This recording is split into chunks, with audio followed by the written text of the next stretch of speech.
So I ain't half the scheme. Raw diamonds on my team. Raw diamonds on lean. I took out just like a rocket. I'm gone. Elijah One Hakeem. What's up, YouTube?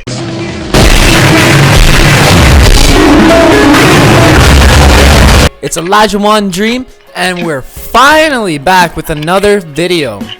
So Merry Christmas to everybody. Happy New Year to everybody. It's been a while since I've posted. Been a couple weeks. It has been a very busy couple weeks for me. Just work, Christmas, family, friends from out of province coming out. If you're not familiar with Canada at all, we have provinces here instead of like states if you're in America. I'm pretty sure it's province or states in almost every country. No, your guy's gonna be slow. So it is provinces here. Had some friends come out from out of country as well. So did lots of visiting, had a really good time, spent some time with family, friends especially. So in this video, I go crazy in this first gameplay, drop 21 points, don't miss a shot, very close game. I think we end up winning 24-22, something like that. And I also got a little bit of a bonus gameplay at the end. My man Realist, he's been asking me to get him his first win for a long time, so a few weeks ago we finally did that, and I saved the gameplay and decided to throw it in for a little bit of an extra gameplay for you guys.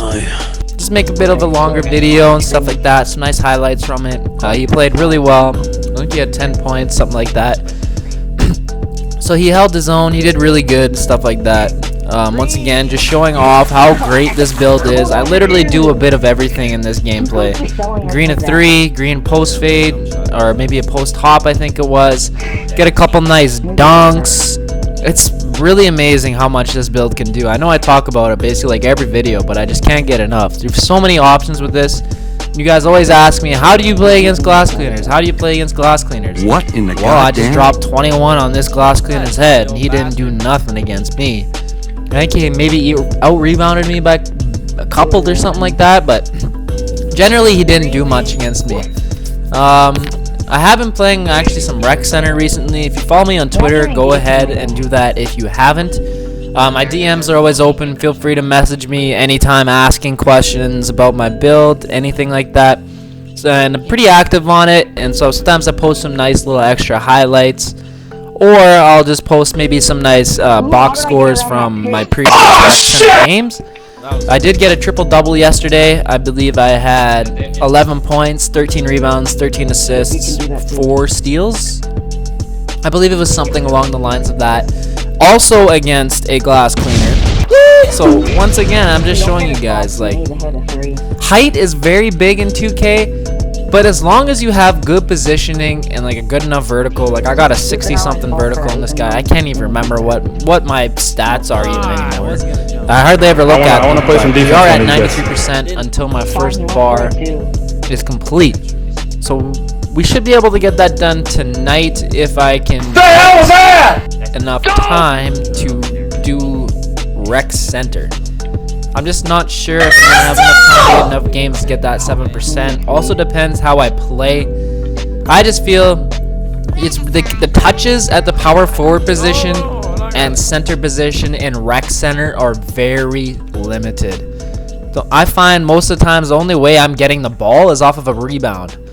The guards in Rec Center are highly questionable. It is very rare for you to run into a good guard if you just hop into a Rec Center game by yourself.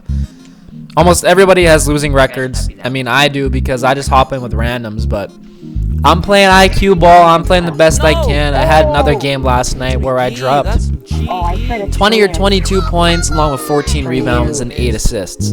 It's like this build can do everything. And for some reason, I keep primarily getting run at the 5 position. I don't know what's going on. I don't know where all the centers are, or the glass cleaners and all that, unless they're playing Team Pro-Am. I don't know, but almost every game that I played in Rec Center yesterday, I was at the 5 position. So like I was the center, and I'm 6'11", but that didn't stop me at all. I was still getting at least 8 rebounds a game yesterday, I would say. And I have boosts on my rebounding almost at all times. I did have some games where I forgot that I didn't have it on. I still haven't hit the bonus on that goddamn spin the wheel. I don't know what's going on with that. It seems like everybody can do it except for me. I've almost hit it twice. Both times it was just one tick before, and then after the next time that was really close, it was the tick after. So I've been before and after, but never on. And I'm really hoping for those unlimited boosts. That's gonna make my guy absolutely even more insane. And like I said in my last few videos, once I get to 94, it's a GG. It's gonna be absolutely amazing. I can't wait. I can't wait to try out some, like, I'm gonna test the limits on it a little bit. I'm gonna try out probably some ridiculous shots just to see like what we can do here. Let's go. With this shot creating takeover, they never really said what the takeover boosts for shot creating. So I think your dunks get boosted. I'm not 100% sure on that, but when I've seen shot creators get hot, it seems like their dunks are boosted a little bit. So I know it's plus 10 for primary attributes. So I don't know if they didn't really explain it, because when you hit the dual takeover, I know that they said that when you get takeover, it's plus 10 to your primary attributes and then plus 6 to your secondary attributes. So if you get 94, does that mean you're going to get plus 10 on your secondary attributes because you're getting that secondary takeover, so you're getting that much more of a boost? Or it has to be, because why else would they put that in there? You know what I'm saying? I've had some people ask me as well, why didn't you go pure post? Well, if you're going to get to a high overall, or if you're planning on going to 99, I would say this is the better build to do it, because you're still going to have all of that gameplay, or post-game, sorry. But you're going to get silver catch and shoot and silver corner specialist. I can already space the floor pretty well with my guy, and I only have bronze catch and shoot and a 66 open shot 3 right now. So that's like not a very high rating, but it doesn't matter. I'm shooting 56.6% from 3. Are you serious right now? I think I've maybe played 1 or 2 games, maybe 5 max on my sharpshooting. Sorry, pure sharp. So like 56%'s pretty good for having a 66 open 3 ball bronze catch and shoot. And even in the rec center, I can still hit in the rec center. I'm almost shooting 50% in the rec. It's like the jumper that I have works definitely. I might have to drop a jump shot video for you guys on that, because this jump shot that I do have does work very well. In the rec center, I'm averaging 10.2 points, 6.8 rebounds, 4.3 assists on 59.5% shooting, so we can just say 60%, along with 47.4% from the arc. So 47% from the arc, along with 60% shooting in the rec. Fairly decent numbers, to be honest with you. I can do a bit of everything. 10, 6, and 4, that's not bad. That's not a bad line for rec center. The park, I'm averaging 6 points, 2.6 rebounds, and 1.7 assists on 67.3% shooting and 56.6 3% shooting, like I said before. I swear I average this about every single year that I play Park. Since I've been playing Park mostly since the end of 2K16, I averaged probably 6, 2, and 2 in 2K17 with my playmaker, but I did have a slasher and a big man on there as well. And then 2K18, I mainly used my playmaking slasher, but I would also use my post score on there, and I averaged about 6, 2, and 2. So my numbers are pretty consistent across the board every 2K. I am a 3's player, so my numbers aren't going to be like averaging 10 points a game and that kind of stuff like that. If you see people averaging like anywhere from probably 10 or 12 to like 15 to 18 points, anywhere in those windows, they're probably primarily playing 2s, because it is unbelievably hard to average 10 points if you're playing 3s. It'll be a lot easier if you're a pure sharp, because that's what the pure sharps are there for. They're more for just scoring, but I don't know. Pure sharps are a whole nother story. Anyway, we got the second gameplay coming up here. Ricky is the gamer tag, but that is actually realist. He's got a nice little post hop right there. Start off the game, get us up to. That was nasty. It is his first park win right here. He just hops on with random people, and he hasn't had very good teammates, obviously. So me and my boy Jib, another IRL friend, you guys, if you've been following me for any time in the last few months, you've definitely seen him in my gameplays before. So we teamed up with Realist, and we got him a win. Right there, nice little take up and under. That wasn't an up and under, but he took it up.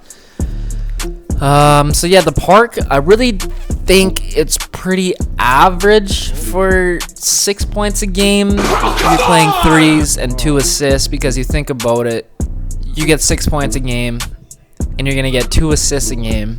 That's anywhere from 6 to 9 points potentially, or I guess I should say. Sorry, 4 to 6 points max. I messed that one up. But that's a good 10 to 12 points. So that's half the points that you're responsible for right there coming through your hands, either scoring or passing. My rebounds are up this year because I am primarily playing on my big man, so it is easier to get rebounds and stuff like that. Like I said, rec center, I'm averaging almost 7 boards a game. I'm 6'11". There's lots of glass cleaners in there. I mean, I didn't run into many glass cleaners yesterday, but there were still a few. They didn't do too crazy against me. Like I said, I had a 14 rebound game against a glass cleaner yesterday, where I dropped 20 or 22 points. Can't remember. He also got 14 rebounds because he still is a glass cleaner. Like, he's still gonna get those boards.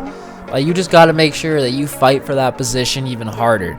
It is a lot tougher to get, but all in all, I find this build way more worth it because you still get gold brick wall, you get silver pick and popper, and the bronze catch and shoot. So your pick and fade game is absolute money. You still get silver pick and roller. Once I get my dunking max, I get 80 driving dunk, 82 standing, 81 contact. So coming off the pick and roll, that's cash. You still have a very high driving layup in the low 80s. That is unbelievable for a big man of this caliber. And so you can still set your picks, the solid picks. Once you get to 99, that becomes Hall of Fame. You get Hall of Fame mid-range Deadeye. You get so many great things with this build. The most versatile build, I think, out there. Like, hands down. I kind of want to make a shooting guard type of this build. Dat Boy and Dignified TW, they both made a shot creating post score shooting guard Kobe type build. I want to try one out, but I kind of got another archetype build that I want to do, that I might put out soon, or I might try soon. See if we can do a series with it. Maybe I'll start my first series. Anyways, we'll see. So we got my boy Realist, his first win. I hope you guys enjoy the new year. Lots of Christmas food. And if you're new, subscribe, drop a like for me, and peace.